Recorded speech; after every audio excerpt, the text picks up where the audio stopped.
Assalamualaikum warahmatullahi wabarakatuh. Perkenalkan, nama saya Raihana Saifah Fakiha dari kelas 11F. Di sini saya akan menjelaskan materi tentang diagram pencar dan regresi linear. Materi yang pertama yaitu diagram pencar. Apa itu diagram pencar? Diagram pencar adalah grafik yang menampilkan titik-titik pada data koordinat kartesian, di mana setiap titik mewakili pasangan nilai x, y dari dua variabel. Diagram pencar membantu dalam mengidentifikasi pola, tren, dan korelasi dalam data. Korelasi dalam diagram pencar adalah konsep yang digunakan untuk menggambarkan hubungan antara dua variabel numerik. Selanjutnya ada data bivariat. Data bivariat adalah data yang terdiri dari dua variabel yang diukur atau diamati pada subjek yang sama. Tujuan utama dari analisis data bivariat adalah untuk menentukan apakah ada hubungan antara kedua variabel tersebut. Variabel dalam data bivariat ada dua, yaitu variabel independen dan variabel dependen. Variabel independen atau variabel bebas atau variabel penjelas adalah variabel yang diubah untuk melihat pengaruhnya terhadap variabel lain. Dalam sebuah analisis, variabel ini dianggap sebagai penyebab atau faktor mempengaruhi variabel lain. Variabel dependen atau variabel tergantung atau variabel respon adalah variabel yang diukur atau diamati untuk melihat pengaruh dari perubahan pada variabel independen. Variabel ini dianggap sebagai hasil atau efek dari manipulasi variabel independen. Pola korelasi diagram pencar. Pola korelasi diagram pencar adalah pola yang terbentuk dari titik-titik data atau yang dipetakan pada diagram pencar yang menggambarkan hubungan atau keterkaitan antara dua variabel. Korelasi ini menunjukkan sejauh mana perubahan dalam satu variabel diikuti oleh perubahan dalam variabel lainnya. Yang pertama ada korelasi positif. Pola ini terjadi ketika peningkatan pada variabel independen diikuti oleh peningkatan pada variabel dependen. Titik-titik data cenderung membentuk garis yang miring ke atas dan kiri ke kanan. Kedua, ada korelasi negatif.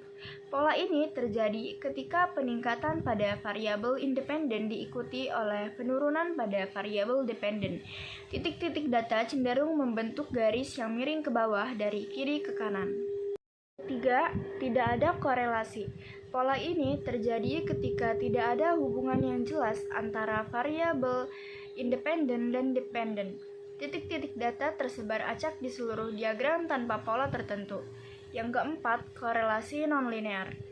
Pola ini terjadi ketika hubungan antara dua variabel tidak berbentuk garis lurus, tetapi mungkin berbentuk kurva. Ini menunjukkan bahwa hubungan antara variabel tidak sederhana dan mungkin melibatkan faktor yang lebih kompleks. Selanjutnya ada regresi linear. Regresi linear adalah metode statistik yang digunakan untuk memahami dan memodelkan hubungan antara dua variabel atau lebih. Dalam regresi linear sederhana, hubungan yang dianalisis adalah antara satu variabel independen atau bebas atau x dan satu variabel dependen atau terikat y. Metode ini mencoba untuk menemukan garis lurus terbaik atau garis best fit yang dapat menggambarkan hubungan antara variabel-variabel tersebut. Yang pertama ada metode kuadrat terkecil. Metode kuadrat terkecil atau least square adalah teknik statistik yang digunakan untuk menemukan garis best fit dalam regresi linear. Metode ini bertujuan untuk meminimalkan selisih antara nilai-nilai yang diprediksi oleh model regresi dengan nilai-nilai yang sebenarnya dalam data. Kedua, model regresi linear. Model regresi linear adalah metode statistik yang digunakan untuk memodelkan dan menganalisis hubungan antara dua atau lebih variabel.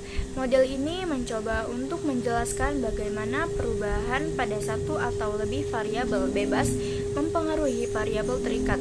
Rumusnya yaitu Y sama dengan A plus BX, dengan B sama dengan N sigma XY dikurang sigma X dikali sigma Y per sigma X kuadrat dikurang sigma X dikuadratkan.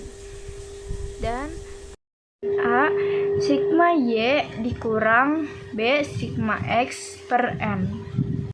Contohnya yaitu di sini kita punya data X-nya ada 2, 3, 4, 5, 6, Y-nya 3, 4, 6, 4, 5.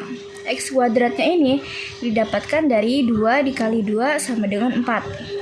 Dan XY ini hasil dari 2 dikali 3 sama dengan 6. Di sini jika sudah semua dijumlahkan, baru kita tambahkan semuanya dan tulis hasilnya di bawah.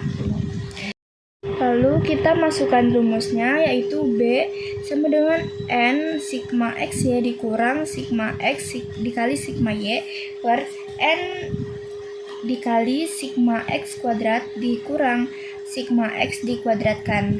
Lalu kita masukkan B, N-nya yaitu ada 5, 1, 2, 3, 4, 5. Lalu sigma XY-nya yaitu 90. Sigma XY-nya ada 92. Lalu dikurang sigma X-nya yaitu 20 dan sigma Y-nya ada 22 per N 5 dikali sigma X kuadrat 90 lalu dikurang sigma X dikuadratkan, jadi 20 dikuadratkan. Lalu langsung saja kita hitung ya. 5 dikali 92 yaitu 460 dikurang 20 dikali 22 yaitu 440 per 5 dikali 90 450 dikurang 20 dikali 20 yaitu 400. Lalu disama dengan 460 dikurang 440 yaitu 20 per 450 dikurang 400 yaitu 50. Hasilnya 20 per 50, 20 dibagi 50 yaitu 0,4.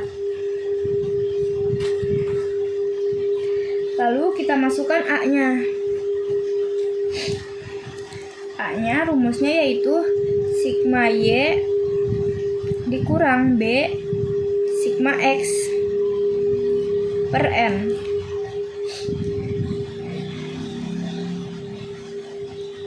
Sigma Y-nya yaitu 22,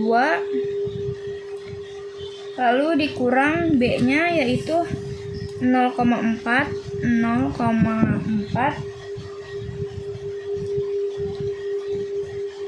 lalu sigma X-nya yaitu 20 per 5, karena N-nya 5 jadi kita 5.